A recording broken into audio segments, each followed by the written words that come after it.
আসসালামু আলাইকুম। আজ আমি আপনাদের তৈরি করে দেখাবো পুডিং কেক। এটি দেখতে আর খেতে এতটাই সুন্দর যে সহজেই বাচ্চাদের আর অতিথি আপ্যায়নেও সবার মন কেড়ে নেওয়া যাবে। আশা করছি আজকের ভিডিওটি আপনাদের সবার ভালো লাগবে। পুডিং কেক তৈরির জন্য প্রথমে একটি বাটিতে ক্যারামেল তৈরি করে নিচ্ছি। ক্যারামেল তৈরি করার জন্য প্রথমে বাটিতে দিচ্ছি 3 টেবিল চামচ পরিমাণ চিনি আর সামান্য একটু পানি। তারপর অনবরত নেড়েচেড়ে চিনিটা যখন গলতে শুরু করবে আর এরকম গোল্ডেন কালার হয়ে যাবে, তখন চুলা থেকে নামিয়ে আমরা একটা সাইডে রেখে দেব। আর এই পুরো কাজটাই আমরা চুলার আঁচ লো টু মিডিয়ামে রেখে করব। এবার আমি পুডিং তৈরি করার জন্য একটি বাটিতে রুম টেম্পারেচারে থাকা 2টি ডিম নিয়ে নিচ্ছি 1/4 কাপ চিনি আর সামান্য একটু লবণ। যে কোনো মিষ্টি আইটেমে সামান্য একটু লবণ দিলে খেতে ভালোই লাগে, তো আপনাদের কারো কাছে ভালো না লাগলে স্কিপও করতে পারেন। তারপর ডিম আর চিনি খুব ভালোভাবে ফেটে নিব যতক্ষণ না পর্যন্ত চিনিটা গলে যায়। এ পর্যায়ে আমাদের চিনিটা গলে গেছে। এখন দিয়ে দিচ্ছি সামান্য একটু ভ্যানিলা এসেন্স। ভ্যানিলা এসেন্স দিলে পুডিং থেকে ডিমের আর কোনো স্মেল আসবে না। এবার দিব আগে থেকে জাল করে ঠান্ডা করে রেখেছিলাম 1 কাপ তরল দুধ আর 2 টেবিল চামচের মতো পাউডার মিল্ক। এবার একটি হ্যান্ড উইক্স দিয়ে সবগুলো খুব ভালো করে আবারও মিশিয়ে নিব। আর মেশানো হয়ে গেলে এই পুডিংয়ের মিশ্রণটিকেও আমরা একটা সাইডে রেখে দিব।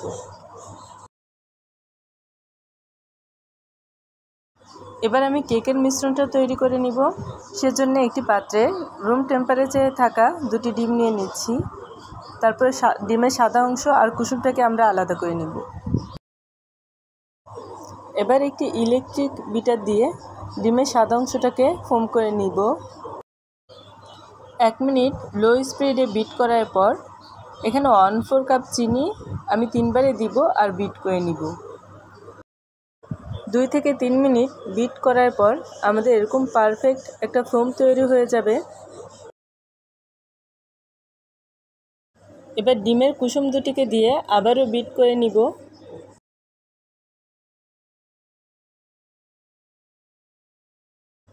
এবার 2 টেবিল চামচ পরিমাণ তেল দিয়ে আবারও একটু বিট করে নিব। এখন 1/2 চা চামচ ভ্যানিলা এসেন্স দিয়ে আরও 1 মিনিট বিট করে নিব। বিট করা হয়ে গেলে এবার একটি চালনিতে নিব 1/2 কাপ পরিমাণ ময়দা, 1/2 চা চামচ বেকিং পাউডার আর চা চামচ দিয়ে 3 চা চামচ কোকো পাউডার। এবার শুকনো উপকরণগুলোকে অল্প অল্প করে চেলে হালকা হাতে ডিমের ফোমের সাথে মিশিয়ে নিব। ডিমের ফোমের সাথে যখন মিশাবো তখন কোনো তাড়াহুড়া করা যাবে না, তাহলে কিন্তু ফোমি ভাবটা নষ্ট হয়ে যাবে। আর এটা অবশ্যই খেয়াল রাখবেন, একদিক থেকেই কিন্তু ঘুরিয়ে ঘুরিয়ে শুকনো উপকরণগুলো ডিমের ফোমের সাথে মিশাতে হবে। শুকনো উপকরণগুলো চেলে নেওয়ার পর অবশিষ্ট যে দানাগুলো থাকবে সেগুলো কিন্তু আমরা ফেলে দিব। আমাদের শুকনো উপকরণগুলো ডিমের ফোমের সাথে ভালোভাবে মেশানো হয়ে গেছে। এবার এটাকেও এক সাইডে রেখে দিব। আমরা পুডিংয়ের জন্য যে ক্যারামেলটা তৈরি করে রেখেছিলাম সেটি কিন্তু এতক্ষণে ঠান্ডা হয়ে গেছে। এবার একটি ছাঁকনি দিয়ে পুডিংয়ের মিশ্রণটি ক্যারামেলের উপর ছেঁকে দিয়ে দিব।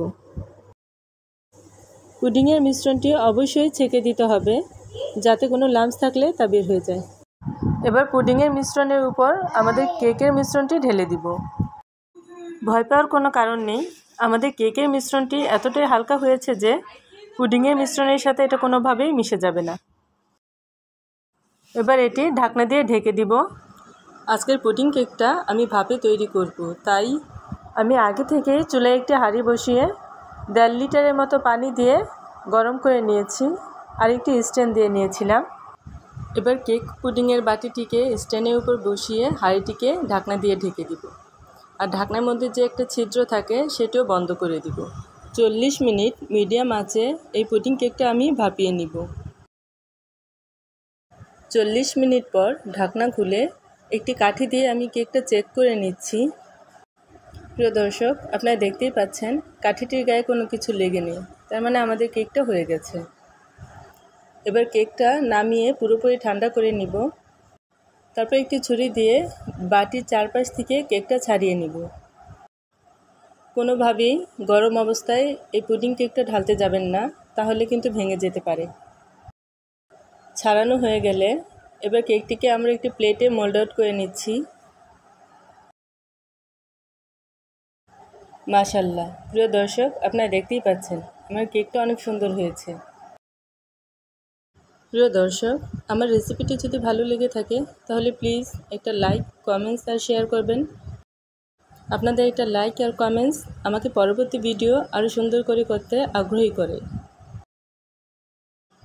আর যারা এখনও আমার চ্যানেলটিকে সাবস্ক্রাইব করেননি তারা প্লিজ আমার চ্যানেলটিকে সাবস্ক্রাইব করবেন, তাহলে আমি পরবর্তী ভিডিও আপলোড করার সাথে সাথেই আপনি নোটিফিকেশন পেয়ে যাবেন। এই কেক পুডিংটি দিয়ে কিন্তু আমরা বাচ্চাদের টিফিন আবার অতিথি আপ্যায়নেও সবার মন জয় করে নিতে পারি। কেকটাও কিন্তু অনেক বেশি ফ্লাফি হয়েছিল আর পুডিংটাও অনেক সুন্দর হয়েছে। প্রিয় দর্শক, সবাই অনেক বেশি ভালো থাকবেন, নিরাপদে থাকবেন। আল্লাহ হাফেজ।